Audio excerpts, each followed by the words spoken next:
ये लोकतंत्र है। लोकतंत्र में जब जब शासन जनता को परेशान करने वाली निर्णय लेते हैं तो उसके खिलाफ खड़े होकर जनता को न्याय दिलाना ये हमारा कर्तव्य है। मैंने से सत्य को जान न्यूज में आपका स्वागत है। दर्शकों, आज हम गोंदिया में हैं और गोंदिया के युवा नेता इंजीनियर राजीव ठकरेल इनके साथ में, जो कि वर्तमान में कृषि उत्पन्न बाजार समिति के संचालक है और आए दिन समाज सेवा के लिए कुछ न कुछ करते रहते हैं। जो अन्यायग्रस्त लोग हैं, जो शोषित है, पीड़ित है, ऐसे लोगों की बुलंद आवाज वो बनते रहते हैं और आए दिन मीडिया में और खबरों में बने रहते हैं। ऐसे शख्स के साथ में है हम, जो कि पिछले दिनों उन्होंने जिला परिषद का भी चुनाव लड़ चुके हैं, लेकिन कुछ किंचित मतों से ही उनका पराजय हुआ। लेकिन आज भी उन्होंने समाज सेवा को नहीं छोड़े और आए दिन हर दिन कुछ न कुछ वो समाज सेवा में करते रहते हैं लोगों के हित के लिए। तो ऐसे शख्स से आज हम मिलने जा रहे हैं, उनकी मुलाकात लेने जा रहे हैं। बहुत सारे सवाल है हमारे पास में, क्योंकि आगे विधानसभा के चुनाव है। ऐसे में राजीव ठकरेल गोंदिया जिले में बहुत बड़ा नाम है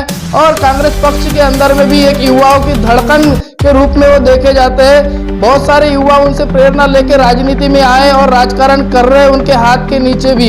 तो ऐसे युवा नेता जो तड़पदार नेतृत्व गोंदिया जिले में करते हैं, ऐसे शख्स से हम मुलाकात लेंगे और उनसे काफी सवाल भी हम आज के तारीख में करने जा रहे हैं। तो सबसे पहले राजू सर, हमारे सत्य को जानो न्यूज में आपका स्वागत है। बहुत बहुत धन्यवाद आप सभी का और नमस्कार आपके सभी दर्शकों को मेरा नमस्कार।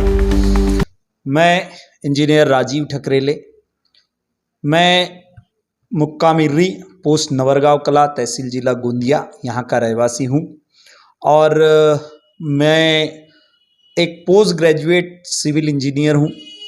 पहले मेरी पढ़ाई मेरे गांव में, मेरा जो इर्री गांव है, वहाँ जिला परिषद स्कूल में जो हिंदी माध्यमिक स्कूल है, वहाँ मेरा पहली से 7वीं तक एजुकेशन हुआ। उसके बाद में मराठी मीडियम में स्वर्गीय जमनाबाई ठकरेल हाई स्कूल में मेरा 8वीं से 10वीं तक एजुकेशन हुआ। उसके बाद में मेरे पिताजी, इनकी इच्छा थी कि बेटा इंजीनियर बनना चाहिए, इसलिए मेरा एडमिशन इंजीनियरिंग कॉलेज में सिंदूरवाफा में पॉलिटेक्निक कॉलेज में किया गया। वहाँ मैंने अच्छे परसेंट से पास हुआ, तो घर के लोगों को लगा कि अब बच्चा बहुत अच्छा पढ़ रहा है तो इंजीनियरिंग कॉलेज में एडमिशन कराए। वहाँ फ्री सीट में मेरा एडमिशन हुआ, तो मैं MIT कॉलेज में से इंजीनियरिंग किया। वहाँ भी बहुत अच्छे परसेंटेज रहे, बहुत अच्छा रहा मेरा शिक्षा। तो कंपनी ने डायरेक्ट जो सिलेक्शन होता है, कैंपस सिलेक्शन, उसमें मुझे रिलायंस एनर्जी कंपनी में नौकरी मिली। लेकिन मेरा पढ़ाई का सिलसिला वहाँ भी नहीं थमा। मैंने नौकरी करते करते मास्टर ऑफ इंजीनियरिंग स्ट्रक्चर में नासिक केकेवा से मैंने मास्टर ऑफ इंजीनियरिंग पूरी की। आप एक बात बताइए, आप इतने पढ़े लिखे हो और इंजीनियर हो और आपको एक बार नौकरी लग भी चुकी थी, फिर इतने पढ़े लिखे होने के बाद में आपको राजकारण में आने की जरूरत क्या पड़ी? क्यों आप राजकारण में, क्या कारण था कि आप राजकारण में आए और नौकरी को भी आपने त्याग दिया? देखिए, जब हम गांव में रहते, अपने शहर में रहते, तो हमको दुनिया का बर्ताव पता नहीं होता। जब हम गांव से, शहर से, राज्य से बाहर निकलते, तब हमको वास्तविकता पता चलती है कि हमारे क्षेत्र में क्या कमी है, क्या हमारे क्षेत्र के नेता हमारे हित के काम कर रहे हैं, क्या कौन सी पार्टी हमारे हित में काम कर रही है, कौन सी पार्टी सिर्फ हमारा शोषण कर रही। ये जब तक हम बाहर नहीं निकलो तब तक हमको समझ नहीं आता। और वैसे भी मेरा जो परिवार है वो राजकारणी परिवार है। मेरे दादाजी 20 साल सरपंच रहे, मेरे पिताजी 17 साल सरपंच रहे, पंचायत समिति के सदस्य रहे, उसके बाद हेडमास्टर रहे। तो मैंने भी जब बाहर गया, मैंने जाना कि हमारे सामाजिक स्तर पे हमारी परिस्थिति क्या है, गोंदिया विधानसभा वालों की, गोंदिया जिले वालों की। इसलिए मैंने अपनी अच्छी खासी, मैं सीनियर मैनेजर था, लेकिन मुझे ऐसा लगा कि मैं तो ये जिंदगी भर नौकरी करते करते ही मर जाऊंगा। मेरा समाज के लिए, मेरे क्षेत्र के लिए क्या उपयोग आएगा। इसलिए मैंने 2014 में अपने नौकरी को छोड़कर मैं काम पे लगा समाज कारण के। तो मैंने देखा कि सबसे पहले मैं जिस जाति में पैदा हुआ हूँ उस जाति को संवैधानिक न्याय ही नहीं है। मैं ओबीसी कृति समिति में काम कर रहा हूँ, ओबीसी संग्राम परिषद में। सबसे पहले ये बताइए कौन सा यानी संवैधानिक कौन सा न्याय नहीं मिल रहा है? हाँ, तो लोधी समाज जो है राज्य की ओबीसी की सूची में है, लेकिन केंद्र की ओबीसी की सूची में नहीं है। मतलब लोधी समाज जो है आज आधा ओबीसी है, मतलब उसको पूरी तरह, जबकि लोधी समाज ये पूरे देश के 18 राज्यों में रहता है। 18 राज्यों में से 2 राज्यों में शेड्यूल ट्राइब में है, मतलब एसटी में है, राज्य में भी केंद्र में, और बाकी के 14 राज्यों में जो है राज्य तथा केंद्र की ओबीसी की सूची में। लेकिन महाराष्ट्र ऐसा राज्य है जिसमें राज्य में तो ओबीसी में है लेकिन केंद्र में नहीं है, और एक झारखंड है जिसमें राज्य में भी नहीं है और केंद्र में भी नहीं है। तो मैंने देखा कि हमको पूरा संवैधानिक अधिकार नहीं है। उसके लिए मैंने 2012 से संघर्ष चालू किया और वो संघर्ष अभी भी मेरा जारी है। वो संघर्ष में 2012 से आपने विशेष ऐसा क्या किए? हाँ, आप देखेंगे मेरे पास इतनी मोटी किताब है। मैंने देश के सभी लगभग जो समाज कल्याण के नेता हैं, हमारे क्षेत्र के नेता हैं, हमारे राज्य के मंत्रीगण हैं, हमारे राज्य के मुख्यमंत्री, उप मुख्यमंत्री, समाज कल्याण मंत्री, यहाँ के सांसद, नाना भाऊ पटोले जी जब सांसद थे उन्होंने संसद में हमारे निवेदन पे आवाज उठाई थी कि लोधी समाज राज्य में ओबीसी है लेकिन केंद्र में नहीं, इनको समाविष्ट किया जाए। उसके बाद में प्रफुल्ल भाई यहाँ के नेता थे, उनको कई बार निवेदन दिया गया। प्रहलाद पटेल जी ने एक बार संसद में आवाज उठाई। उमा भारती जी ने जो पिछड़ा वर्ग आयोग के अध्यक्ष थे सैनी जी, उनके साथ में चर्चा की। मैं वहां गया था चर्चा में।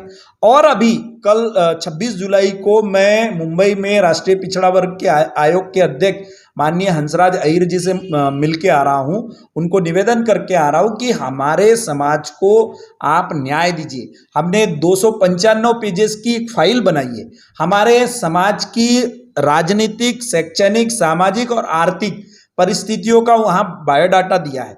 देखिए, हमारे सारी चीजें हमने उनको दे दिया है, अब सिर्फ काम होना बाकी है। ये जो हम इतने 2012 से जो मेहनत कर रहे हैं, आज 12 साल हो गए, इस मेहनत को कहीं ना कहीं रंग लाएगी ये मेहनत और इसको सफलता प्राप्त होगी, ऐसा लग रहा है। तो आपने अपने खुद के समाज के लिए तो किए, कई बार आपको ओबीसी समाज के मंचों पर भी देखा गया, आपके जोरदार भाषण भी देखे गए मीडिया पे, सोशल मीडिया पे या पेपरों में आपकी कई बार खबर आती है।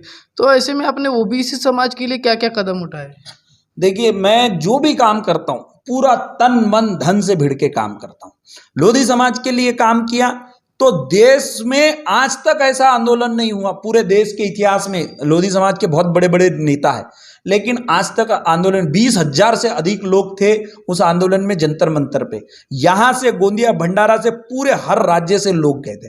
वैसे ही ओबीसी में जब मैं काम करने भिड़ा, ओबीसी कृति समिति के माध्यम से आदरणीय बबलू कटरे जी, खेमेंद्र कटरे जी के साथ में जब मैं काम से लगा, तो गोंदिया विधानसभा के एक एक गांव के ओबीसी के घर घर तक पहुंचा। उनको एक एक लोगों को जगाकर ओबीसी समाज की जनगणना होनी चाहिए, इसलिए हमने एक मुहिम चलाई। और मोहीम चलाई की ओबीसीचा कॉलम नाही तर आमचा बहिष्कार राहील। तो हमने ओबीसी जनगणना पे बहिष्कार किया। आप देखिए, जो 2011 में जनगणना होने वाली थी, उसके बाद 2021 में होने वाली थी, वो 21 की जनगणना नहीं हो पाई क्योंकि ओबीसी का कॉलम नहीं है, हम अड़ गए थे। उसके बाद ओबीसी के बच्चों को स्कॉलरशिप नहीं मिलती, तो वो स्कॉलरशिप के लिए हमको बार बार झगड़ना पड़ता है, बार बार निवेदन देना पड़ता है, बार बार आंदोलन करना। एक बार तो ऐसा हुआ कि ओबीसी के बच्चों का मेडिकल कॉलेज में एडमिशन में मात्र 2% था। हमने उसके लिए बहुत जोरदार आंदोलन किए, कई निवेदन दिए, कई पत्र दिए, उसको बढ़ा के हमने 27% किए। ओबीसी समाज आज 60% है, लेकिन उनको आरक्षण मिलता है 27%। तो वो 27% में भी बार बार उसके साथ में छेड़खानी होती है। अभी पुलिस पाटिल भर्ती आई, उसमें ओबीसी की जगह ही नहीं थी, सारी जनरल जगह थी। अभी पुलिस भर्ती है, ये अभी जो भर्ती चालू है, उसमें ओबीसी की सिर्फ मात्र 33 जगह है, वो सिर्फ 3% होती है। उसके बाद में आप शिक्षण भर्ती देखो, शिक्षण भर्ती में ये क्या कर रहे हैं कि जो हमारे पुराने लोग हैं, आज लोधी समाज हो, पोवार हो, कुंभी हो, माड़ी हो, तेली हो, ये लोगों के जो लोग वहां शिक्षक है, वो तो उस समय मंडल आयोग नहीं था, तब तक तो कोई ओबीसी था ही नहीं। ये लोग जनरल में सिलेक्ट हुए हैं। अब इनको बोलते कि तुमची जाती ओबीसी है तो तुम ही आता ओबीसी चे लोग। तो जब जनरल में हमारे लोगों ने फाइट किया तो अब उनको ओबीसी बना के रिटायर कर रहे। तो ये कहीं ना कहीं ओबीसी जो जाति है, ओबीसी समाज है, उसके संवैधानिक अधिकार के साथ में बार बार छेड़खानी हो रही। आज ओबीसी के बच्चों के लिए हॉस्टल के लिए राजनीति करने के लिए राजकारणी लोग घोषणा कर देते, लेकिन उसको जमीन पे नहीं लाते।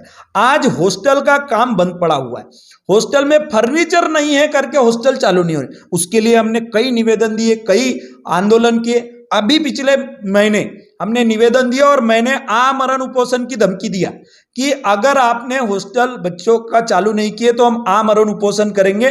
तो मुझे मंत्रालय से फोन आया की लवकरात लवकर तुमचे जिल्ह्याचे ओबीसीचे हॉस्टेलचे फर्निचर पोहोचतील। तो अभी वो हॉस्टल के काम चालू है। तो हमको हर बार समाज के संवैधानिक अधिकार के रक्षण के लिए मैदान में उतरना पड़ता है, बार बार निवेदन देना पड़ता है। आप देखे होंगे कि ओबीसी समाज की आज इतनी बुरी परिस्थिति है, ना कोई एकजुटता के साथ में कोई काम हो पा रहा है।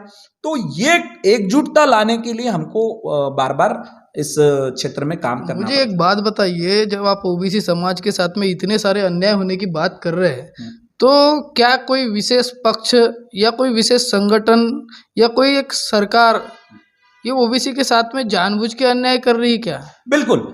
और इसके पीछे का क्या उद्देश्य होगा उनका? ये जो राजनीतिक पक्ष है या जो ये सरकार है, ये जानती है कि ओबीसी समाज ये बहुसंख्यक समाज है, इसकी भागीदारी। अभी देखो, बिहार ने जनगणना की तो 62% निकली, तमिलनाडु में जनगणना है तो 68% है, 68% है। तो हर राज्य, अगर महाराष्ट्र में जनगणना हो जाए ओबीसी की, पूरे देश में अगर जनगणना होगी तो 60% से अधिक ओबीसी निकलेंगे। तो जब 60% ओबीसी निकलेंगे तो अपना वो 60% हिस्सा मांगेंगे। बताओ 60% हिस्सा ओबीसी समाज को मिलता है क्या? तो इसलिए ये जानबूझ के बहुसंख्यक समाज को दबाने का प्रयास ये राजनीतिक पार्टियां कर रही है। अभी देखो, महाराष्ट्र के उप मुख्यमंत्री देवेंद्र फडणवीस जी ने कितने ताकत से कहा था कि मैं आऊंगा तो ओबीसी समाज का राजनीतिक आरक्षण वापस ला दूंगा, मैं आऊंगा तो ओबीसी समाज की जनगणना होंगी। There is a will, there is a way, ऐसा उनका स्टेटमेंट था कि हमारी अगर सरकार रहती तो ओबीसी की जनगणना होती, ओबीसी को राजकारण आरक्षण मिलता। बताइए, आपने देखा गोंदिया भंडारा में जो जिला परिषद के चुनाव हुए उसमें ओबीसी का आरक्षण नहीं मिला। ओबीसी को आरक्षण नहीं मिला, इसलिए दो भागों में चुनाव हुए। सभी ओबीसी के उम्मीदवारों को जो घोषित हो, जिला परिषद पंचायत समिति की बात कर रहे हो? हाँ, जिला परिषद पंचायत समिति में, तो उनको फिर से चुनाव लड़ना पड़ा।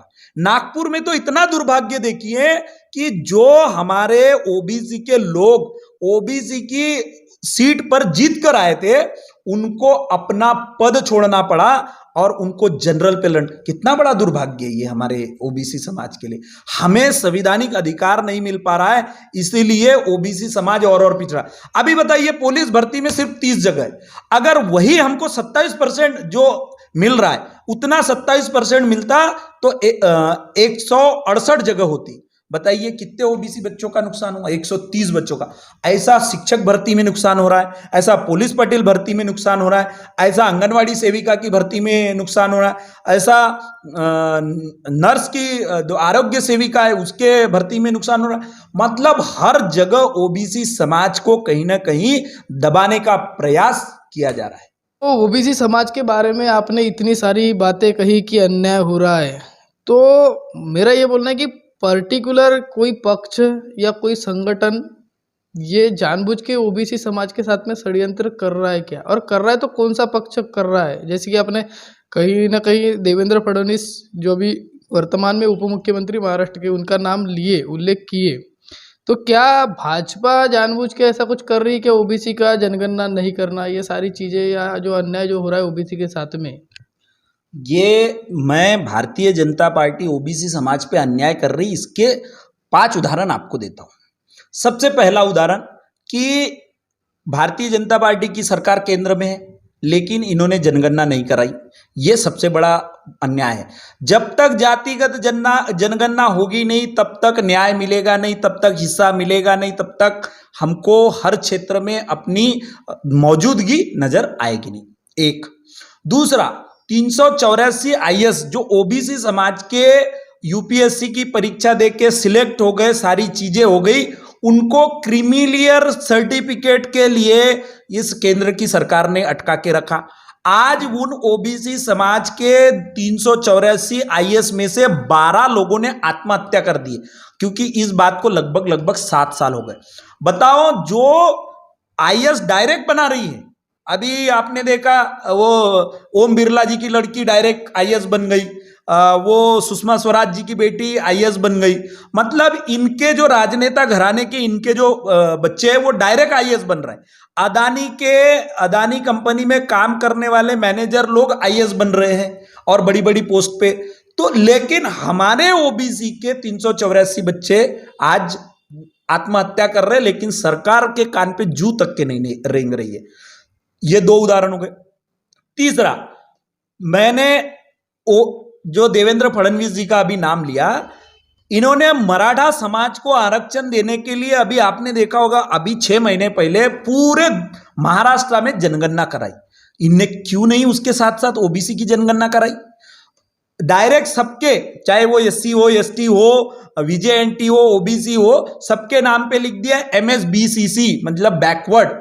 लेकिन आपने ये ओबीसी नहीं कर सकते थे? जिस जनगणना को इनको जितना खर्चा लगा उतना ही खर्चा लगना था। ये सबसे बड़े ये है।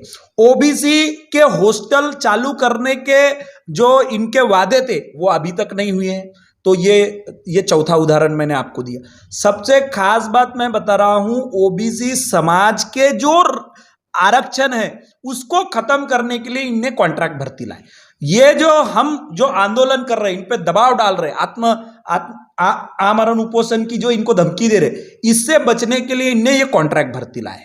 तो इसमें सबसे बड़ा नुकसान जो है ये ओबीसी समाज का है, क्योंकि ओबीसी समाज को संवैधानिक अधिकार कब मिला? मंडल आयोग के बाद में।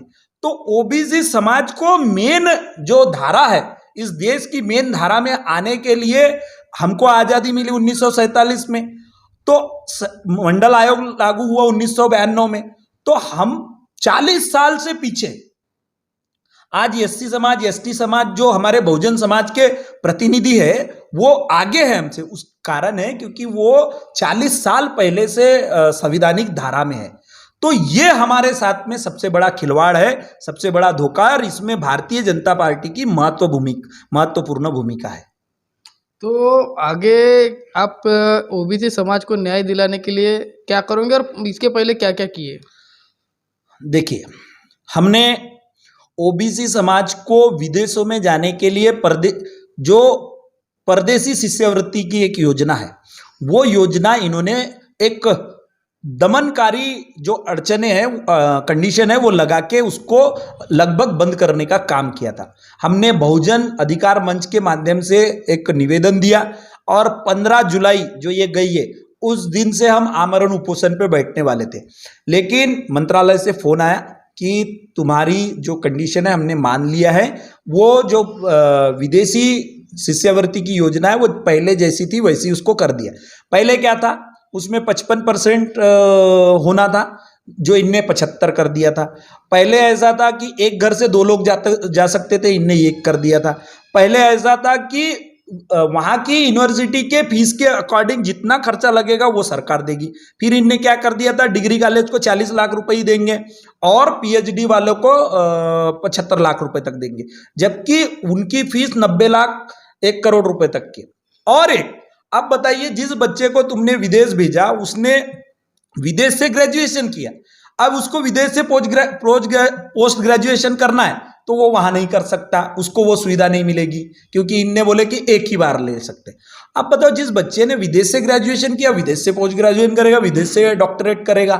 तो ये जो सब कंडीशन थी हमने फिर से उसको लागू किया, जैसे थे वैसे किया।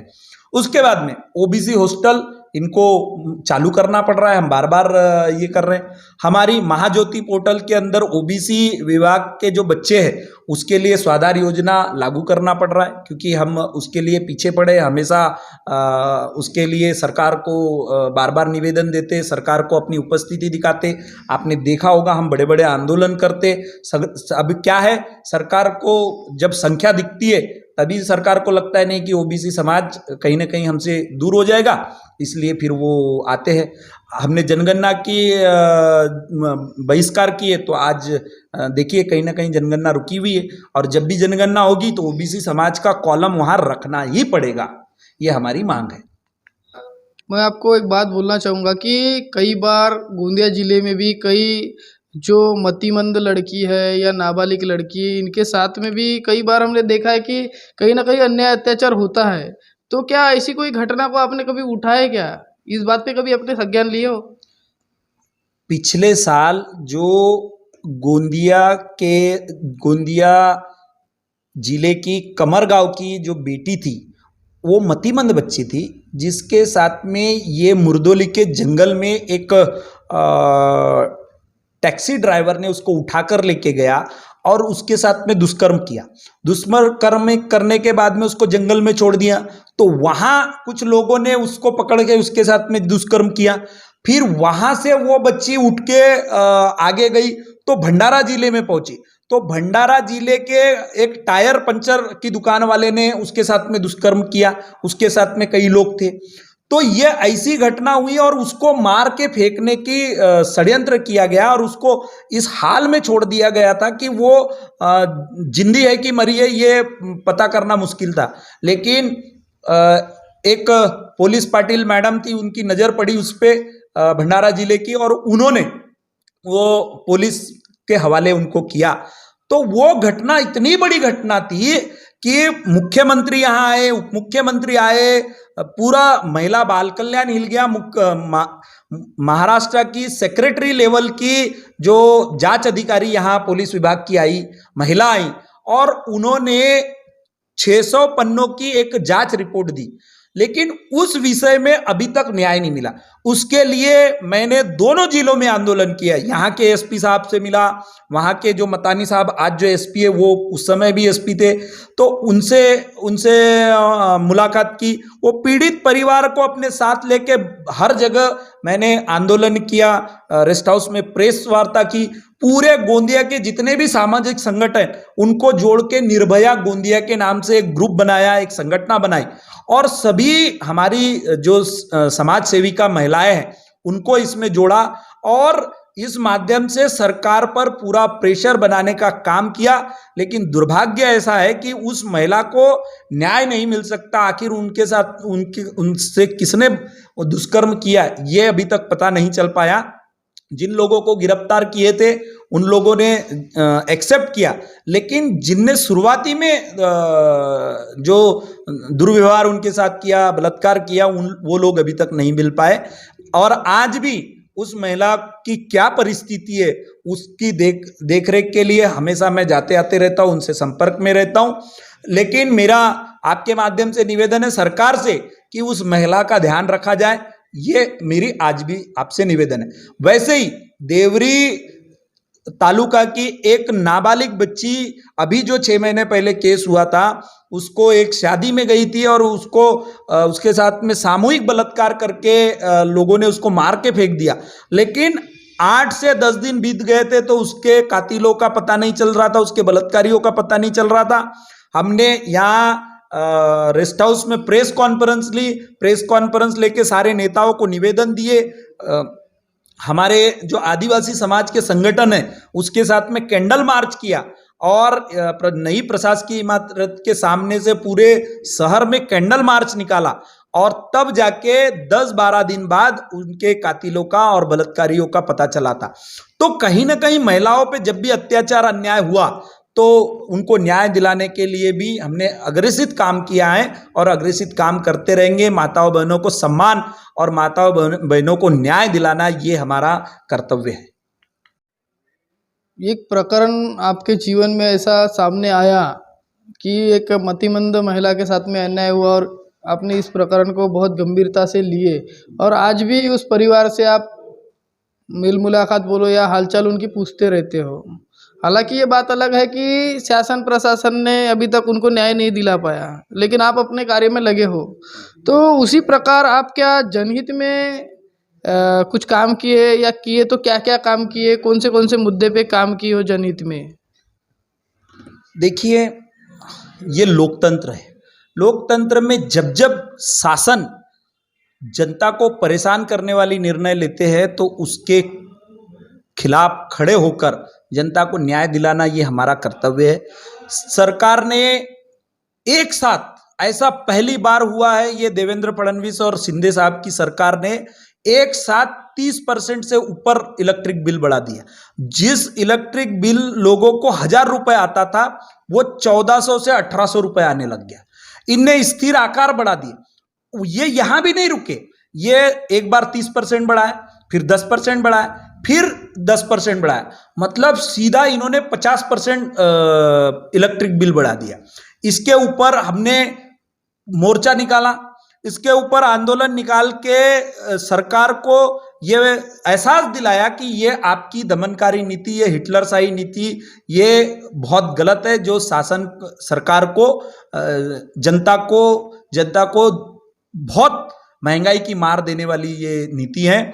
इसके लिए हमने सारे ज्ञापन निवेदन दिए और इसी का नतीजा है कि जनता को भी ये समझ में आया कि ये सरकार जो है हमसे, मतलब सरकार गिराने के लिए ये करोड़ों रुपए आमदारों को दे रही है और वो पैसा हमारे से ही निकाल रही है। आप एक शब्द का इस्तेमाल बार बार कर रहे हैं, हमने मतलब आपका एक संगठन या पक्ष के माध्यम से, किसके माध्यम से किया? देखिए, ये जो इलेक्ट्रिक बिल का जो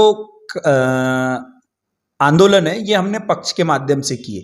मैं कांग्रेस पक्ष का एक सेवक हूँ और कांग्रेस पक्ष में आज मैं प्रदेश सह सचिव के पोस्ट पर हूँ और कांग्रेस में मैं काम करता हूँ। तो ये जो नीतियाँ है, सरकार की नीति, इसको कहीं ना कहीं कांग्रेस पक्ष के माध्यम से भी हम उठाकर सरकार को ये एहसास दिलाते हैं कि उन्होंने ये जनता के साथ में गलत किया है। तो वर्तमान में अभी देखा जाए तो बारिश बहुत ज़्यादा आ रही है, तो उसको बोला जाए तो अतिवृष्टि हो रही है, जिसमें कई गांव, कुछ गांव के कुछ घर जो है पानी में डूब गए और कुछ किसानों की खेती का भी काफ़ी नुकसान हुआ है। तो इसको आपने संज्ञान में लेते हुए कुछ शासन प्रशासन से मांग किए और किसी को लाभ मिला इसका? अभी कल ही मैं पूरग्रस्त से मिलने के लिए, किसानों से मिलने गया था। पिछले साल कौन से गाँव में और कहाँ गए? बिरसोला, भादिया टोला और जो भादिया टोला से लगा हुआ ब्राह्मण टोला है, ये तीनों गांव में कल मैं उपस्थित था। और आपको बता दूं कि ये पहली बार नहीं है कि आज पूर आया करके आज गए। जब भी ऐसी कई आपत्ति आती है तब हम वहाँ क्षेत्र के लोगों के साथ में खड़े रहते हैं। पिछले साल भी जब पूर आया था तो गए थे और सरकार को अभी हमने निवेदन दिया है कि कम से कम जो पूरग्रस्त वाले हैं इनको अभी तुरंत उनकी मदद की जाए, आर्थिक मदद की जाए। 25,000 रुपए कम से कम एक एक परिवार को दिया जाए, ये हमारी मांग है। और पूरग्रस्त को मदद करने के लिए, उनके लिए, जैसे अभी किसी का घर बह गया, किसी का पूरा खेत बह गया, किसी का सब नुकसान हो जाता, तो उनके लिए खाने की व्यवस्था हो या उनके लिए राशन की व्यवस्था कि 2-4 दिन वो अपने बना सके, खा सके। और वहाँ की पंचायतों से निवेदन करके उनके लिए व्यवस्था करके कि उनको रहने खाने की सुविधा हो सके, ऐसी मांग हमने वहाँ की है और ऐसी सुविधा हमने पहुँचाने का काम किया है। तो कल जो आप गए थे वहाँ पे क्या क्या यानी नुकसान आपको नजर आया? भैया, पूरे पूर्व में खेती ऐसी डूब गई है, मतलब ये मान के चलिए अभी लगातार 3 दिन हो गए और 2 दिन अगर पानी नहीं छटा तो पूरी धान सड़ जाएगी। पूरे वहाँ उन्होंने जो भी फसलें लगाई है, तुअर लगाई है, अम्बाड़ी लगाई है, जो घुया लगाया वो सब सड़ जाएगा। वो बागायती खेती होती है उधर, तो वो भी पूरा सड़ जाएगा, एकदम खराब हो जाएगा, वो उठ नहीं पाएगा। उसने आप जहाँ गए, किसानों से मिले और परिस्थिति का जायजा लिए, उसके बाद में अपने प्रशासन और शासन के नज़र में ये बात को संज्ञान में ला दिया? लाए अभी क्या बोलना था शासन प्रशासन? शासन के लोग, हमने वहाँ से ग्राम सेवक और पटवारियों को फ़ोन लगाए थे, लेकिन चूंकि तहसीलदार साहब भी कहीं ना कहीं उस क्षेत्र में थे तो वो उन लोगों के साथ में था। तो शासन प्रशासन की भी टीम वहाँ का संज्ञान ले रही है और एक मुआवजा उनको मिले इसकी हम सुविधा व्यवस्था कर रहे हैं। ये तो बात हो गई पूर्व परिस्थिति की। और उनाले के दिनों में एक बात सामने आती है कि रोजगार हमी, और रोजगार हमी हर गांव में योजना शुरू है और उसके माध्यम से बहुत सारे लोगों को रोजगार मिलता है। लेकिन कई बार ऐसा सामने सवाल आता है कि रोजी कम मिलती है, या फिर वहाँ पे जो इंजीनियर लोग हैं वो रोजी बढ़ाने के लिए पैसे मांगते हैं। ऐसी बहुत सारी समस्या आती है, या कई लोगों को काम नहीं मिल पाता। तो ऐसी भी बहुत सारी रोजगार हमी की समस्या आती है। तो उन पर उस समस्या पर आपने क्या अभी तक कुछ काम किए? अभी 18 तारीख को मैं गोंदिया के पंचायत समिति के बीडीओ साहब, खंड विकास अधिकारी, इनसे मिला, उनसे मैंने समय लिया था। मुझे जो जानकारी मिली थी कि पिछले मई महीने से, अप्रैल मई महीने से रोजगार हमी पे जो मजदूर गए हैं उनकी पगार ही नहीं हुई, उनके चुकारे ही नहीं हुए। सरकार इधर एक तरफ ऑटो के लिए चुनाव को देखते हुए योजनाओं पे योजना घोषित कर रही है, उसमें फुकट में लोगों को हजारों करोड़ रुपए देने को तैयार है। लेकिन जिन मजदूरों ने अपनी मेहनत से पसीना बहाकर उतने धूप में काम किया और उन मजदूरों का पैसा अभी तक सरकार ने नहीं दिया है। वो 3 महीने से रोजगार सेवक के घरों पे चक्कर काट रहे, बीडीओ साहब के ऑफिस में चक्कर काट रहे, वो जो मेट होते हैं वहां के उनके घरों के चक्कर काट रहे। और एक बात देखिए, रोज जो मजदूर होते हैं वो रोज कमाने रोज खाने वाले लोग होते, और आज तो खेती के काम आ गए, किसान भी होते हैं उसमें, छोटी मोटी खेती काश्तकार भी होते। आज उनको खेती लगाना है और उनको पैसा नहीं मिल रहा है। और बताओ, सरकार पर उनके पैसे है और उनको साहूकार के पास घूमना पड़ रहा है। आप तो जानते हो साहूकार अपने मनमर्जी से ब्याज लेता है। यही कारण है कि किसानों को, मजदूरों को आत्महत्या करनी पड़ती है। किसानों को, मजदूरों को अपने बच्चों को पढ़ाई से वंचित रखना, शिक्षा से वंचित रखना पड़ता है। किसानों को, मजदूरों को अपने जो परिवार को है एक बहुत ही कष्ट की स्थिति में रखना पड़ता है, क्योंकि सरकार उनकी समय पे मदद नहीं कर रही। बताइए, अभी रोजगार हमी में काम कर लिया उनने और उनको पैसा नहीं दे रही है सरकार। तो उसके लिए विशेष चर्चा करके, निवेदन देके बीडीओ साहब से मेरी चर्चा हुई है कि अगर 5 अगस्त के पहले अगर उनका पगार नहीं आया तो हम इस पे आंदोलन करेंगे। हो सके तो आमरण उपोषण करने की जरूरत पड़ेगी तो उपोषण भी करेंगे, लेकिन मजदूरों का पैसा, उनका न्याय उनको दिलवा के रहेंगे। तो ये जो प्रकरण है, गोंदिया तहसील में कौन से गांव का ऐसी घटना हुई थी कि जहां के रोजगार हमी के मजदूरों को रोजी नहीं मिली? पूरे गोंदिया विधानसभा का यही हाल है। एक भी गांव में अभी तक पैसा नहीं मिला है। मई महीने से एक भी रोजगार हमी के जो मजदूर है उनको पैसा नहीं मिला है। तो देखिए दर्शकों, एक बड़ा ही गंभीर मामला हमारे को इंजीनियर राजीव ठकरेले इन्होंने बताया कि गोंदिया विधानसभा में इस उन्नाले में जो चले हुए रोजगार हमी के तहत जो काम चला है, वहाँ पे मजदूरों को एक भी जगह पे पूरी रोजी नहीं मिली, और इस बात का संज्ञान इन्होंने लिया है। एक और देखा जाए तो शासन जो है लोगों को लुभाने के लिए, मतदाताओं को लुभाने के लिए लाडली बहन जैसी योजना को लागू करती है, और एक और जिन्होंने मजदूरी किया, पसीना बहाया, उनको अभी तक जो है बारिश के काम शुरू होने के बाद में भी उनको पेमेंट नहीं मिला है, और ऐसे में ही उनको कर्जा उठाना पड़ता है और ऐसे ही कारणों से आत्महत्या करना पड़ता है। ऐसा भी आरोप यहाँ पे हमारे साथ में इंजीनियर राजीव ठकरेले ने लगाया है। सो ठकरेले जी, अब ये बात हो गई रोजगार हमी के लिए जो आपने मामले को उठाए थे, तो आगे हम आपको बताते कि कई बार ऐसा होता है कि पीएम आवास योजना अंतर्गत भी लोग घरकुल बनाते हैं, और घरकुल के काम कुछ हद तक आधा कंप्लीट होता है, कुछ हद तक पूरा कंप्लीट होता है। तो ऐसे में कई बार होता है कि किस्त नहीं मिलती उनको, समय पर निधि नहीं मिलती, और कई बार निधि मिलती भी है तो कई बार इंजीनियर लोग उनको पैसे की मांग करते हैं। तो ऐसे में आपने पीएम आवास योजना, या फिर ऐसा भी होता है कई बार कि कई लोगों को लाभ ही नहीं मिलता, तो इस पर भी आपने कुछ पहल किए क्या, और पहल किए तो किस प्रकार से किए हो? मेरा इस मामले में सीधा आरोप है कि जो सत्ताधारी लोग हैं उनके लोगों को लाभ मिल रहा है, और जो वास्तविक जिनको लाभ मिलना चाहिए उनको लाभ नहीं मिल रहा है। इसलिए मैंने वीडियो साहब को निवेदन दिया, उनके साथ में चर्चा किया। यहाँ भी पीएम आवास योजना में भी यही हाल है कि लोगों ने अपने अच्छे घरों को तोड़ के जो है आज पीएम आवास योजना का पैसा वापस चले जाएगा करके उन्होंने घर बनाना चालू किया, और आज उनको इतनी बारिश में घर के बाहर रहना पड़ता है, लोगों के यहाँ शरण लेना पड़ रहा है। लेकिन आज उनकी पहली किस्त दूसरी किस्त आई, उसके बाद में किस्त आना बंद हो गई। मई महीने से एक भी गोंदिया विधानसभा में एक भी लाभार्थी को किस्त नहीं आई है। ये कितना बड़ा दुर्भाग्य है कि केंद्र सरकार का लोकसभा का चुनाव हो गया अप्रैल में, और उनने अप्रैल महीने के बाद से किस्त डालना बंद कर दी। मतलब क्या ये सिर्फ चुनाव पूर्ति योजनाएं ला रही है? मतलब प्रधानमंत्री मोदी जी जो घोषणाएं बड़ी बड़ी करते हैं, जुमलेबाजी करते, क्या ये भी रोजगार हमी भी और पीएम आवास भी एक जुमला साबित हो रहा है? ये इस तरीके की ये लोगों के साथ में ये लोकतंत्र में धोखाधड़ी करने का काम भारतीय जनता पार्टी और ये केंद्र की राज्य की सरकार कर रही है। इसमें लाभार्थियों को आज घर से बेघर करने का काम, जो ये बोल रहे हैं कि हम घर से सहारा देंगे लोगों को, ये घर से बेघर करने का काम कर रही है।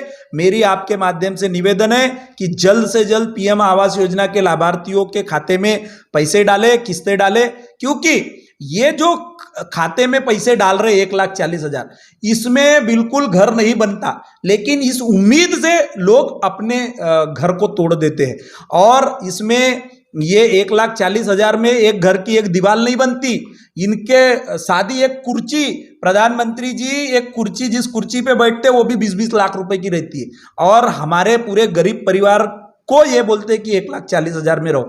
एक चावड़ी, इनकी खुद की चावड़ी जो चौक पे बनाते हैं वो 3 लाख 5 लाख की बनती है, और घर 1,40,000 में बनाओ बोलते। तो और उसका भी किस्त नहीं दे रहे, ये दुर्भाग्य है। तो ये भी बात बड़ी गंभीर मसला है कि आपने भी देखा होगा दर्शकों कि लोकसभा चुनाव के पहले जो है घरकुल की किस्त आई थी, जिस हिसाब से हमारे साथ में इंजीनियर राजीव ठकरेले इन्होंने कहा कि लोकसभा चुनाव के पहले किस्त डाली गई, तो उस हिसाब से ऐसा हो सकता है कि विधानसभा चुनाव के पहले भी किस्त डाली जाए और कहीं ना कहीं मतदाताओं को लुभाया जाए। ये एक चुनावी जो है षड्यंत्र हो सकता है। क्या आपका इस पर क्या कहना है? बिल्कुल चुनावी षड्यंत्र ही है, ये जनता ने बिल्कुल समझ जाना चाहिए। क्योंकि ये मैं आपको बता दूं कि किसान सम्मान के नाम से 2-2 हजार रुपए जो किसानों को डाले जा रहे थे, वो मैं अपने गांव की बताता हूं। मेरे गांव में 1120 लोगों को वो पैसे डाले जाते थे, आज मात्र 240 लोगों को पैसे आ रहे। मतलब चुनाव खत्म, काम खत्म। बताओ, जिन किसानों को, अन्नदाताओं को आप सम्मान के नाम पे 2000 रुपए डाल रहे थे, आप क्या कह रहे हो? 1120 लोगों को किसान सम्मान के पैसे आते थे। कब? चुनाव के पहले तक, लोकसभा चुनाव के। लोकसभा चुनाव और लोकसभा चुनाव होने के बाद में मात्र 240 लोगों को आ रहे हैं। मतलब ये धीरे धीरे वो योजना ही बंद कर रहे हैं, या सिर्फ योजना चालू रख रहे हैं लेकिन लाभार्थी कम कर रहे हैं। लोकसभा चुनाव के बाद में पीएम किसान के पैसे आए हैं? आए, लेकिन एक ही बार आए, लेकिन उसमें भी 25% से कम लोगों को पैसे आए, और बाकी लोग केवाईसी करने जा रहे हैं तो वो बोलते कि अब तुम्हारे खाते में पैसे नहीं आएंगे। तो देखिए दर्शकों, ये भी एक गंभीर मामला, और ये सिर्फ एक गांव में नहीं, पूरे तालुका, पूरे जिले, पूरे देश में यही हाल है। पूरे देश में जो लाभार्थी थे उसमें से 20% लाभार्थी बचे हुए हैं।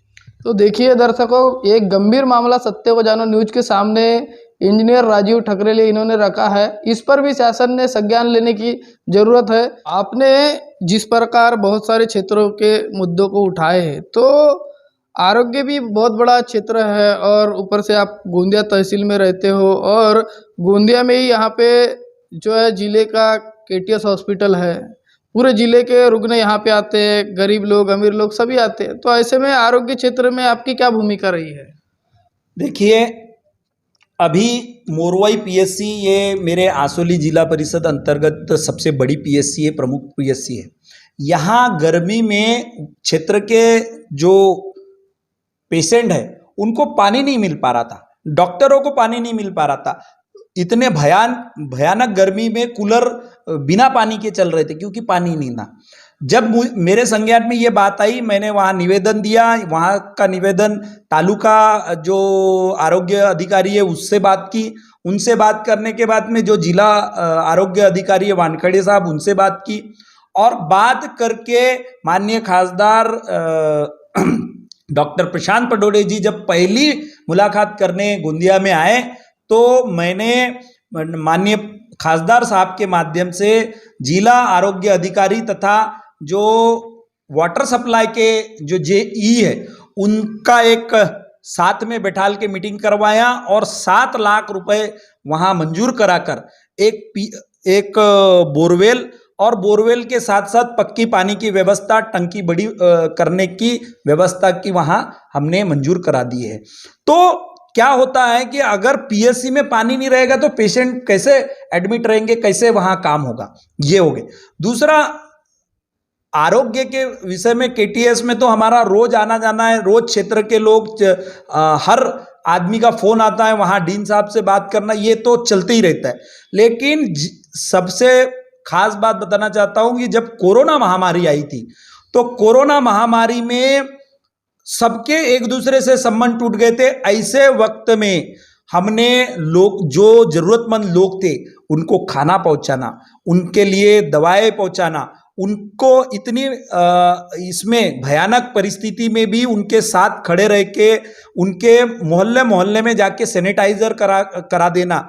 और जो हमारे लोग फंसे थे, कहाँ कहाँ लोग नहीं फंसे थे, कहाँ कहाँ से फोन आ रहे थे, तो वो जो लोग फंसे थे उनकी मदद करने के लिए हमने हर संभव प्रयास किया। और मैंने तो मेरी गांव में स्कूल है जमनाबाई ठकरेले हाई स्कूल, उस हाई स्कूल को क्वारंटाइन जोन बनाकर वहाँ पूरी सहयोग लोगों को, जो हमारे गांव के लोग थे, हमारे क्षेत्र के लोग थे, उन लोगों को हमने वहां रखा। हर कमरे में अलग अलग लोगों को रखा और उनके लिए पूरी व्यवस्था करने का काम हर जगह हमने किया और एक मानवता को जिंदा रखने का काम हमने किया है। ये आरोग्य क्षेत्र में बहुत अच्छा काम हमने किया है और आगे भी करते रहेंगे। तो आरोग्य के साथ साथ हम शिक्षण की भी थोड़ी बात कर लेते हैं। शिक्षण क्षेत्र में आपकी क्या भूमिका रही है?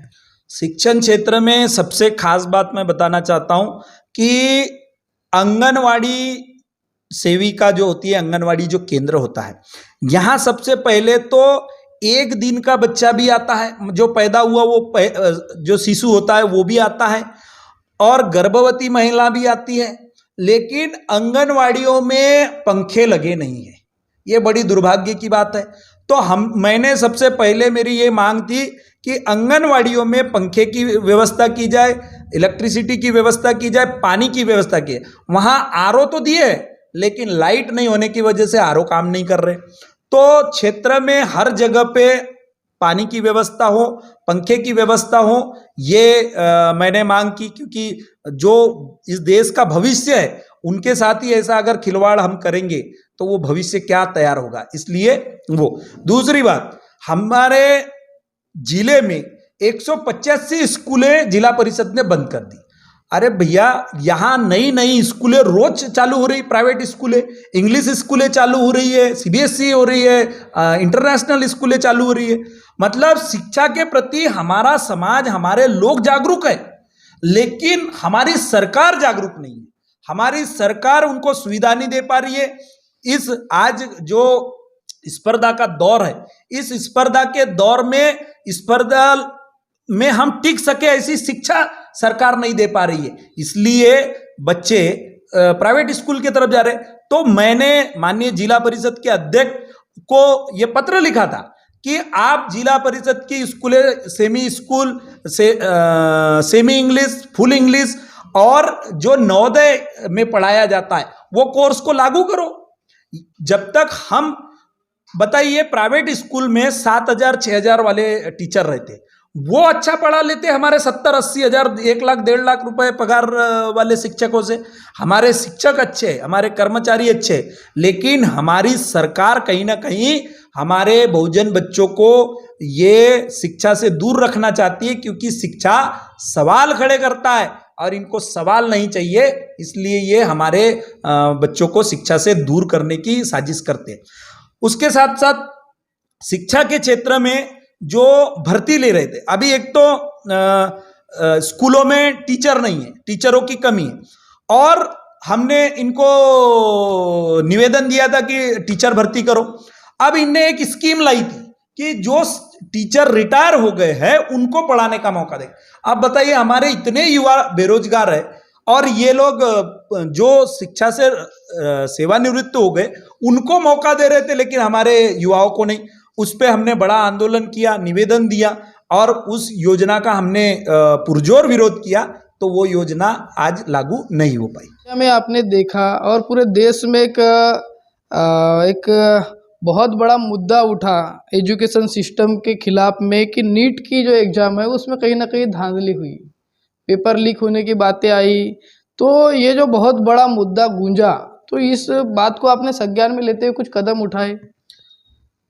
मैं आपको बता दूं कि सिर्फ नीट में ही नहीं, इस भारतीय जनता पार्टी की जो सरकार आई है तब से अभी तक 75 टाइप की एग्जाम में धांधली हुई है।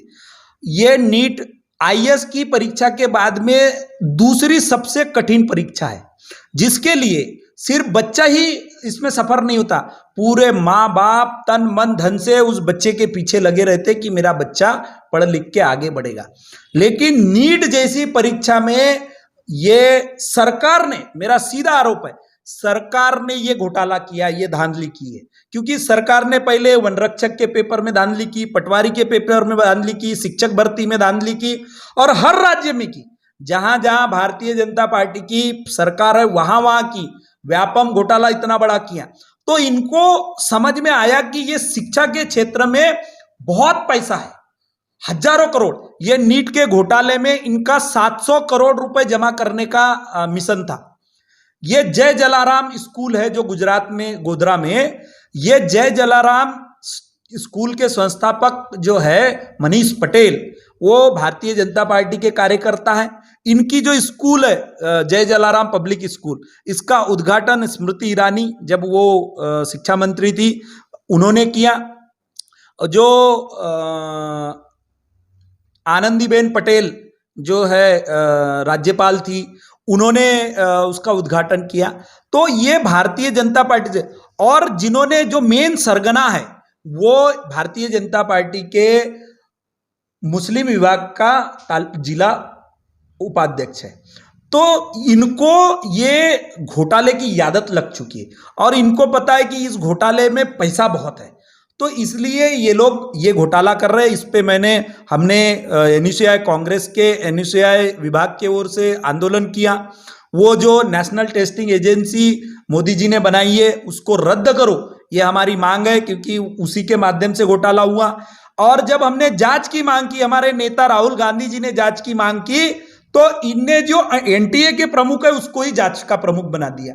बताइए, जिसके ऊपर आरोप है, जिसने ये पूरा घोटाला कराया, उसको जांच समिति का अध्यक्ष बनाया। मतलब ये सरकार की मंशा बिल्कुल इसमें गड़बड़ है। देश के 24 लाख बच्चों के साथ में इन्होंने धोखाधड़ी किया, 24 लाख परिवार के साथ में। ये कहना चाहते हो कि चोर के हाथ से ही चौकसी करा रहे हैं? हाँ बिल्कुल, चोर के हाथ से चौकसी कराकर चोर बचना चाह रहे हैं। तो ये पूरा सरकार का षड्यंत्र है, और ये सिर्फ पहली बार नहीं हुआ है।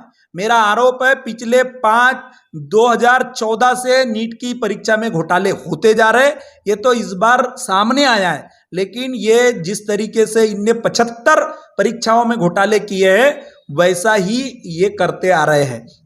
तो इस पे हमने बहुत मांग की, इसीलिए हमारी जो मांग थी उस पे री एग्जाम भी हुई कुछ बच्चों की, और जो प्रश्न भी गलत थे उस पे भी मार्क मिले। इस तरीके से अलग अलग कार्रवाई इस पे हुई है। वैसे देखा जाए तो आप कृषि उत्पन्न बाजार समिति के संचालक करके चुन के आए, वो भी पूरे गोंदिया के कृषि उत्पन्न बाजार समिति में जितने लोग चुनाव में खड़े थे वहाँ पे सबसे ज़्यादा अधिक मतों से आप चुन के आए हो। तो ऐसे में आप किसानों की कई समस्याएं होती है, तो उनको कभी अपने उठाए और क्या क्या समस्या को आपने उठाया, क्या क्या कदम उठाए अपने किसानों के हित में?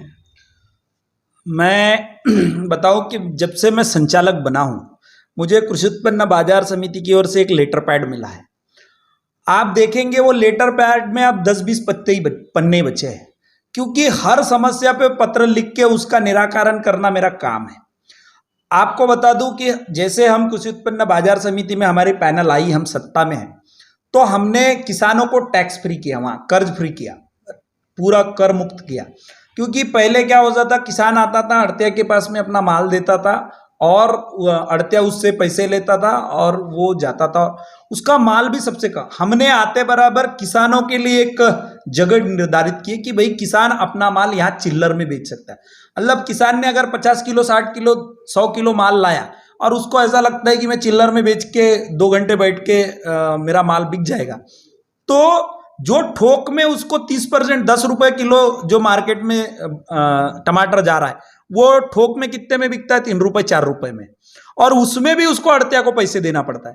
तो क्यों ना वो अपना टमाटर सीधा 10 रुपए किलो बेचे। ये सुविधा हमने वहां करके दी। हमने किसानों के लिए विश्राम गृह शुरुआत किया, वहाँ विशेष विश्राम गृह हमने बना के दिया। हमने किसानों को के साथ जो वहाँ किसानों के लिए पूरे संचालक मंडल के नाम, नंबर लिख के दिए हैं कि कोई भी किसी भी प्रकार की समस्या आती है तो वो नंबर पे संपर्क करे। उसके बाद में वहाँ जो टॉयलेट बाथरूम की जो व्यवस्था है वो प्रॉपर नहीं थी, वो व्यवस्था प्रॉपर करा दिए। एक टॉयलेट बाथरूम और बना दे रहे हैं। तीसरी महत्व की बात, जो किसानों के साथ में लूट होती थी, जो अड़तिया उनको परेशान करते थे, अब वो उससे निजात पाए है, क्योंकि वहाँ हमने ऐसी व्यवस्था करके रखी है कि किसानों को किसी प्रकार की कोई तकलीफ नहीं होनी चाहिए।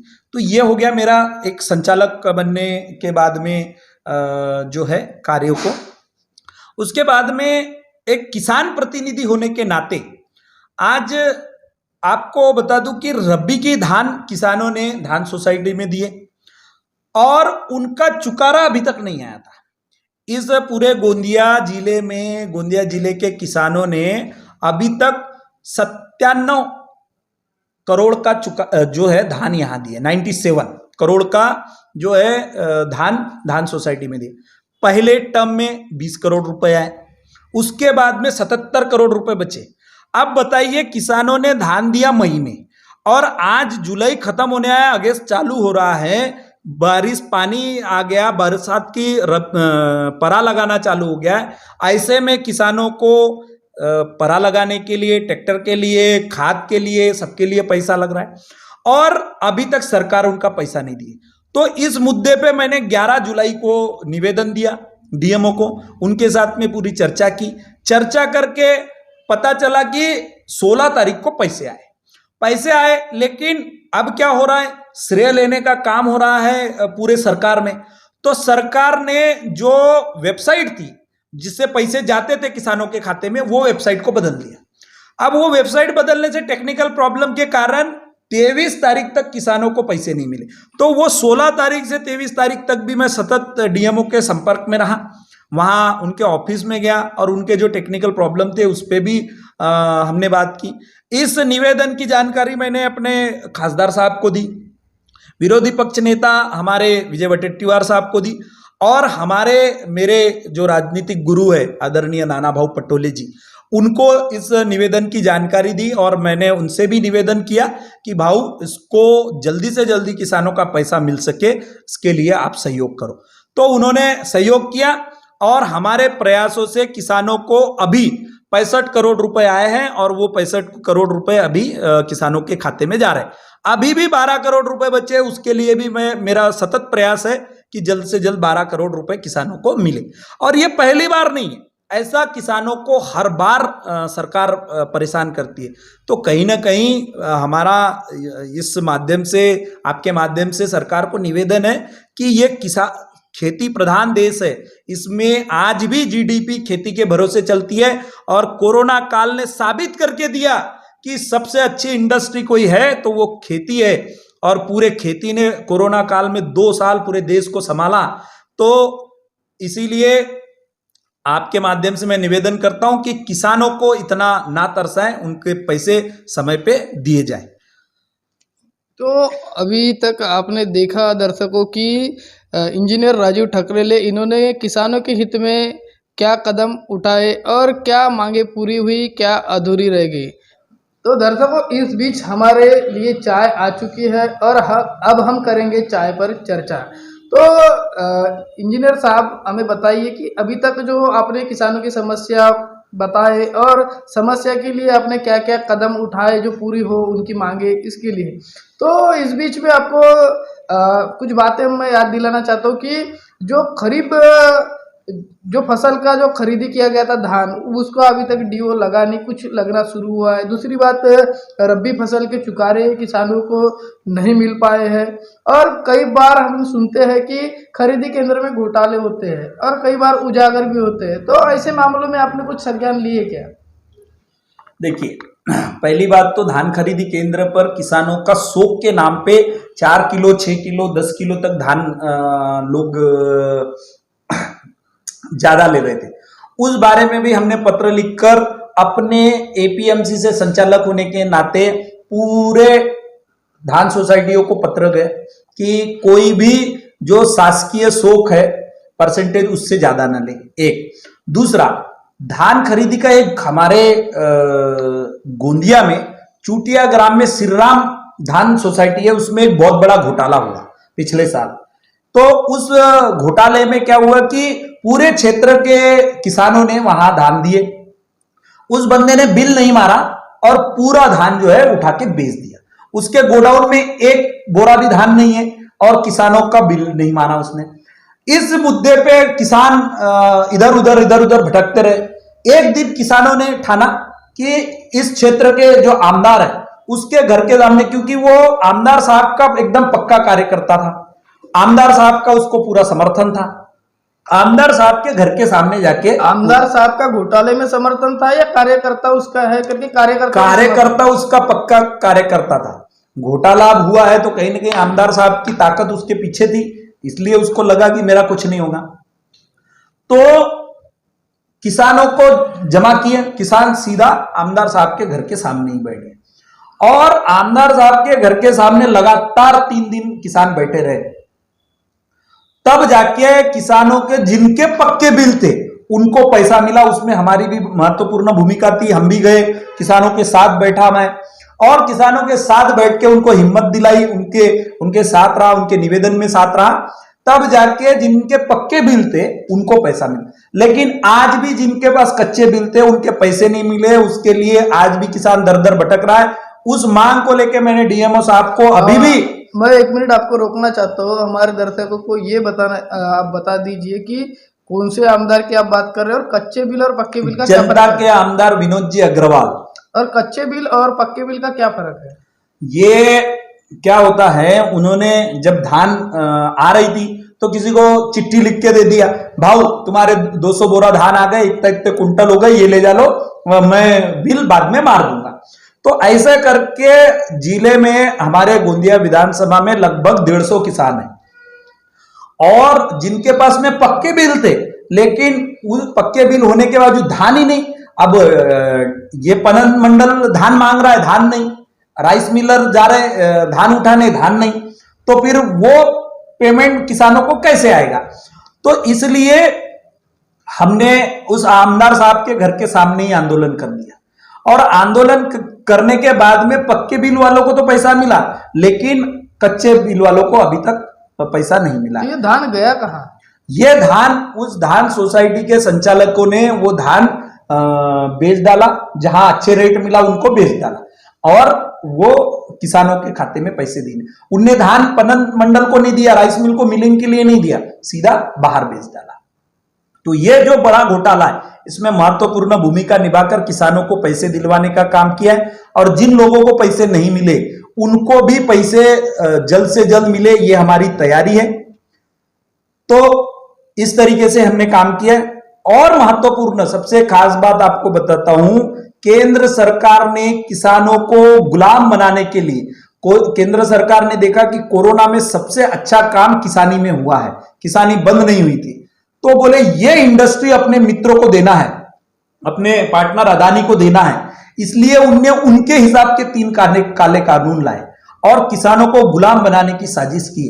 उस 3 काले कानून के विरोध में हमने कई बार आंदोलन, कई बार मोर्चे, और एक आपको बताता हूं, हमने गांव गांव गली गली में जाके एक एक घर से एक साइन करो अभियान चलाया और उसमें गोंदिया से लगभग 55,000 लोगों की साइन, 55 से 56,000 लोगों की साइन लेकर माननीय राष्ट्रपति जी को भेजा, माननीय सुप्रीम कोर्ट को भेजा।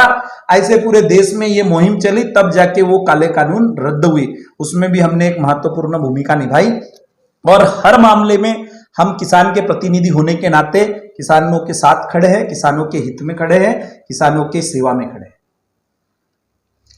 तो आपने जिस प्रकार अभी संचालक हो कृषि उत्पन्न बाजार समिति के, और इस पद पर रहते हुए और इस पद पर रहने के पहले भी किसानों के लिए कई मुद्दों को उठाए, तो इस बीच में एक बात ये भी आती है कि किसानों को केंद्र सरकार की ओर से पीएम किसान की योजना मिलती है और इस बात को वो चुनाव में भी दोहराते हैं कि 6,000 रुपये साल में मिल जाते हैं। इस बात को आप किस नजरिए से देखते हो? देखिए, ये किसानों के साथ में सरासर धोखा है, किसानों को सिर्फ बरगलाने की ये योजना है। मेरे को बताइए, 2014 में जो डीएपी 400 रुपए के नीचे मिलता था, 360, 380, लगभग 400, आज वो डीएपी कितने में मिल रहा है? 1400, 1600 रुपए में मिल रहा है। और उस डीएपी पे जीएसटी कितनी है? 12%, 18%। ठीक है, अब मेरे को बताइए, एक किसान लगभग हर साल जो है अपने खेत में कम से कम 50,000 रुपए का डीएपी मारता होगा। 18% टैक्स के हिसाब से कितना हो गया? 9,000 रुपए। उसके बाद वो दवा लाता है। मुझे बताइए, अगर किसानों का सम्मान ही करना है तो किसानों की जो सामग्री है, किसानों के खत है, उनपे सरकार टैक्स फ्री क्यों नहीं करती? बताइए, एक किसान को 6,000 रुपए दिया और लिया उससे 9,000, 12,000, तो ये कहां की सम्मान है? ये कैसा सम्मान है? ये सरासर किसानों के साथ में लूट है। किसानों को अपने अदानी अंबानी को देने का ये षड्यंत्र है। किसानों की आज जो किसान लोन है, किसान लोन का पूरा अधिकार अदानी की एक कंपनी को दे दिया गया है। तो इस तरीके से ये किसानों के साथ में छलावा कर रहे। किसानों की एमएसपी क्यों नहीं लागू करते? बताइए, किसानों की आय दुगनी करने का जो मामला था वो क्यों नहीं अभी तक हो पाया? अदानी अंबानी की तो आय दुगनी, 4 गुनी, 6 गुनी, 8 गुनी, 100 गुनी, 1000 गुनी हो गई। अरे उनको देश में क्या विदेशों में काम दिलवा रहे। लेकिन एक किसान बताओ जिसकी इन्नो आमदनी दुगनी की। आज किसानी छोड़ छोड़ के हमारे युवा विदेश जा रहे, बाहर काम पे जा रहे, मजदूर बन रहे। लेकिन इन्होंने जो हमारा जो एग्रीकल्चर सेक्टर है, इसको कमजोर से कमजोर बनाने का काम किया है और हमारे किसानों पर गोली चलाने का काम, हमारे किसानों के आंदोलनों को रोकने का काम, हमारे किसानों के सामने कांटे लगाने का काम ये सरकार ने किया है। इसलिए ये सरकार किसान विरोधी है। मैं ये आपके माध्यम से खुले तौर पे कहना चाहता हूं। तो इंजीनियर साहब, आपने जो बातें अभी तक की है, हम आपके साथ में चर्चा कर रहे हैं, बहुत सारे विषय को आपने उठाए, बहुत सारे मुद्दे आपने बताए और हमारे माध्यम से शासन प्रशासन के ध्यान में लाने का प्रयत्न भी आपने किए हो। तो कहीं ना कहीं आपकी बातों से ये समझ में आया कि आप कांग्रेस विचारधारा के हो और कांग्रेस के कुछ पद पर आप विराजमान हो, पदाधिकारी हो। तो ऐसे में आप की क्या भूमिका रही राजकारण में? आप कांग्रेस में ही थे क्या? कांग्रेस के पहले किसी और पक्ष में थे? और कांग्रेस में थे तो कांग्रेस में आपने यानी कौन से पद को घुसाए और संगठन के लिए आपने अभी तक क्या क्या भूमिकाएं और क्या क्या त्याग और क्या क्या परिश्रम आपका रहा है कांग्रेस पक्ष के लिए? मैं अभी कांग्रेस में प्रदेश सहसचिव कांग्रेस सेवा दल के पद पर हूँ। इससे पहले मैं 2 साल कांग्रेस के सेवा दल के जिला अध्यक्ष पद पर रहा। उसके पहले मैं कांग्रेस में किसान कांग्रेस आघाड़ी का जिला उपाध्यक्ष रहा। उससे पहले मैं तालुका कांग्रेस कमेटी में महासचिव रहा। और इन सब बातों में आपको एक चीज बताना चाहता हूं, जब हमारे गोंदिया के माजी आमदार रमेश कुथे जी जब शिवसेना छोड़ के भाजपा में गए तो शिवसेना के लोग मेरे पास आए कि भाऊ आप शिवसेना में चलो, हम आपको जिला प्रमुख बनाते हैं। लेकिन हमारे आदरणीय मेरे गुरु नाना भाऊ पटोले जी, ये इनको मैं इसमें अपने राजनीतिक निर्णय में उनको बहुत अच्छा मानता हूं। तो मैंने उनके पास गया और मैंने बोला भाऊ ये ऐसा ऐसा ऑफर आया है, आप बताइए कैसा करना है। नाना भाऊ ने बोले कि नहीं नहीं, तेरे को कहीं छोड़ के कहीं जाने की जरूरत नहीं है, तेरे को मेरे साथ रहना है। तो मैं कांग्रेस में रहा। जब गोपाल दास जी अग्रवाल इस कांग्रेस को छोड़ के गए तो कांग्रेस में माइक पकड़ने के लिए या सभा लेने के लिए एक व्यक्ति नहीं बचा था। ऐसी परिस्थिति में मैंने अपने पूरे संगठन को लेके इस कांग्रेस में आधिकारिक रूप से प्रवेश किया और आधिकारिक रूप से प्रवेश करने के बाद में विधानसभा में पूरी मेहनत की। 163 सभाएं ली। 163 सभाओं में लगभग जितने ज्यादा से ज्यादा हो सकता है प्रचार करने का काम किया। भला ही हमको उस समय सफलता नहीं मिली, मुझे फिर तालुका महासचिव बनाया गया। तो तालुका में एक एक गांव में जाके हमने सभा ली। हमने लोगों का आभार व्यक्त किए कि भला ही हमको कम वोट मिले, लेकिन जो लोग हमारे साथ रहे उनका आभार हमने व्यक्त करने का काम किया। ग्राम पंचायत लड़ाई, उसमें महत्वपूर्ण भूमिका रही। मैं आसोली जिला परिषद क्षेत्र का प्रतिनिधित्व करता हूं।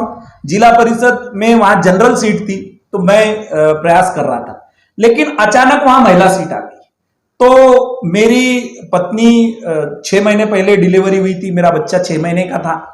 तो मेरा कोई उद्देश्य नहीं था कि मैं चुनाव लड़ूं, लेकिन मेरे प्रदेश अध्यक्ष नाना भाऊ ने कहा कि राजीव, जब कभी कभी चुनाव अपने को अपने लिए नहीं पार्टी के लिए लड़ना पड़ता है। इस बात को ध्यान में रखते हुए नाना भाऊ को मैंने जब एक सवाल किया था कि भाऊ आप नागपुर में जाके चुनाव क्यों लड़ रहे, नागपुर में अपना कोई बेस नहीं, कुछ नहीं, आप क्यों लड़ रहे? तो नाना भाऊ ने यही मेरे को उत्तर दिया था कि राजीव, ये मैं अपने लिए नहीं लड़ रहा हूं, मैं पार्टी के लिए लड़ रहा हूं। नितिन गडकरी जैसे व्यक्ति को अगर अपन यहां रोकते हैं तो अपने को बहुत सारी सीटों में फायदा होगा। वो बात मुझे ध्यान थी और नाना भाऊ ने वही बात दोहराई मेरे पास। तो मैंने 6 महीने का बच्चा होने के बावजूद भी अपनी पत्नी को जिला परिषद चुनाव लड़ा है।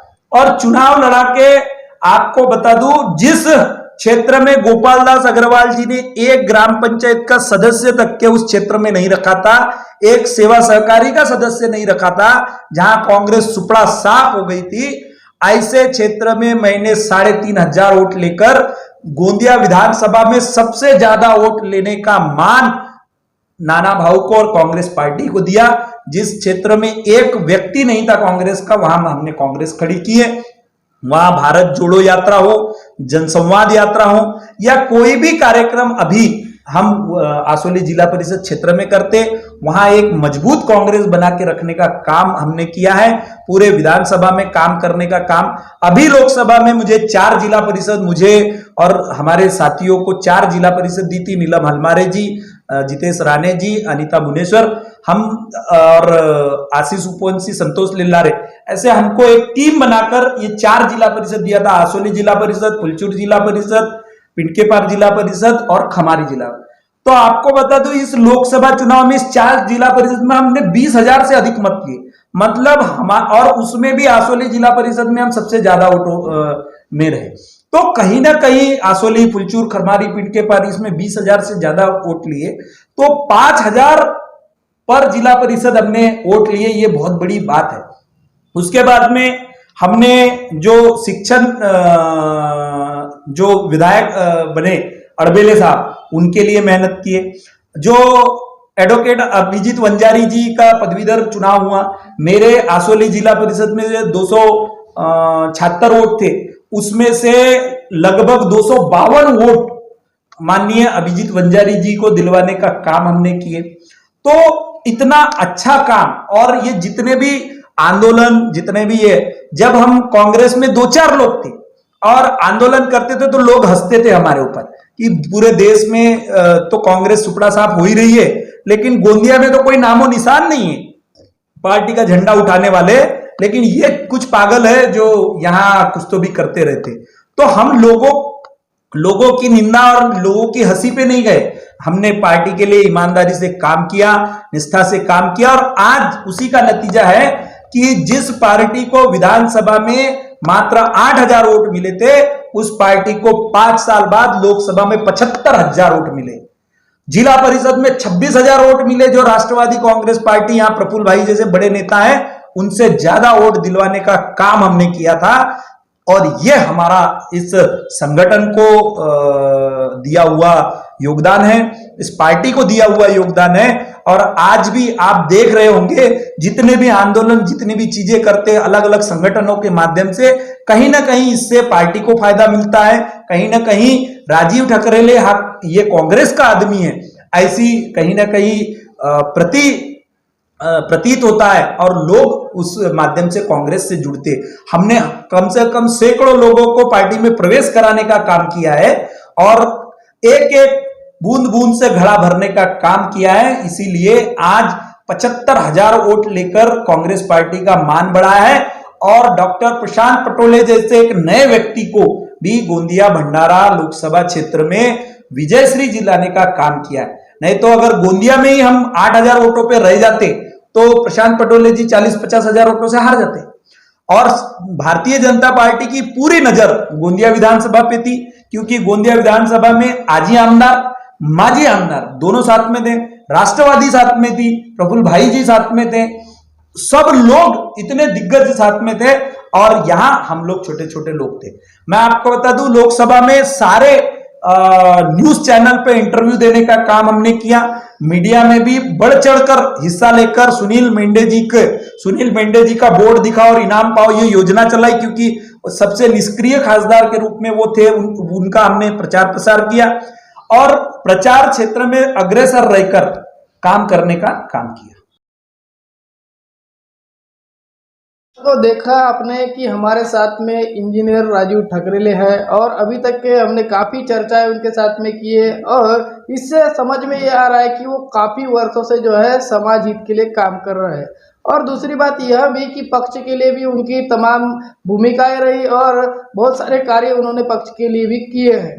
तो ऐसे व्यक्ति को क्या पक्ष विधानसभा चुनाव के लिए टिकट ऑफर करेंगी क्या, ये भी बड़ा सवाल रहेगा। और अगर करती भी है तो क्या इनकी स्वयं की इच्छा है क्या विधानसभा चुनाव लड़ने की, ये भी हम जानना चाहेंगे। क्या कहोगे ठकरेले साहब इस विषय पर?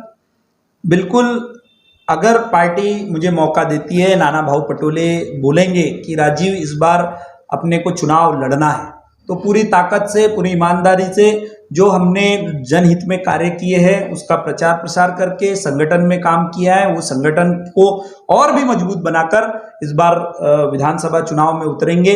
और नाना भाऊ पटोले जी को मुख्यमंत्री बनाने के लिए गोंदिया विधानसभा की एक सीट रहेगी, इतना आश्वासन उनको देंगे, और नाना भाऊ को मुख्यमंत्री बनाने के लिए ये गोंदिया विधानसभा भी पूरी ताकत से काम करेगा, ये उनको बताना चाहते हैं। अगर समझ लो ऐसे में कि अभी महाविकास आघाड़ी महाराष्ट्र में है, हो सकता है कि ये सीट शिवसेना के कोटे में जाए, या शरद पवार राष्ट्रवादी के कोटे में जाए, या हो सकता है कि कांग्रेस को भी अगर मिली, कांग्रेस के कोटे में आई और किसी और व्यक्ति को मिली, आपके जैसी और भी कार्यकर्ता है, नेता है जो पक्ष के प्रति निष्ठावान है, या फिर खुद को बहुत बड़े नेता समझते हैं, तो ऐसे में किसी को भी अगर समझ लो अदरवाइज टिकट मिली, तो क्या आप पूरे ईमानदारी के साथ में पक्ष के साथ में रहोगे?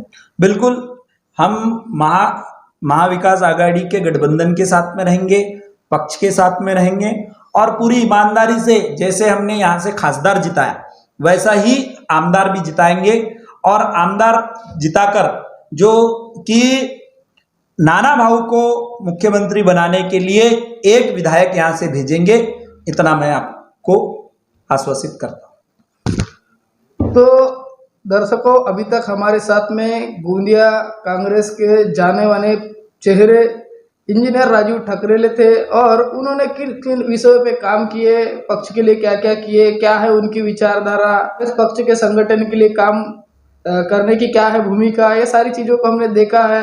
और उन्हें ये भी हमने सवाल किया है कि क्या अगर कांग्रेस पक्ष आपको विधायक की टिकट ऑफर करती है तो क्या आप चुनाव लड़ोगे, तो इस पर उन्होंने उत्तर दिया है कि हाँ लड़ूंगा, और अदरवाइज अगर पक्ष को टिकट नहीं जाती या फिर पक्ष के किसी व्यक्ति को भी टिकट जाती है तो ऐसे में पूरे ईमानदारी के साथ में पक्ष के साथ में रहेंगे और राणा भाऊ भदौरे को मुख्यमंत्री बनाने के लिए हम जितना हो सके भरकस प्रयास करने के बारे में उन्होंने बताए हैं। तो दर्शकों, ऐसी ही खबर के लिए, ऐसी मुलाकात के लिए सत्य को जाना न्यूज़ को देखते रहिए। मिलेंगे अगली खबर में, तब तक के नमस्कार। नमस्कार, धन्यवाद।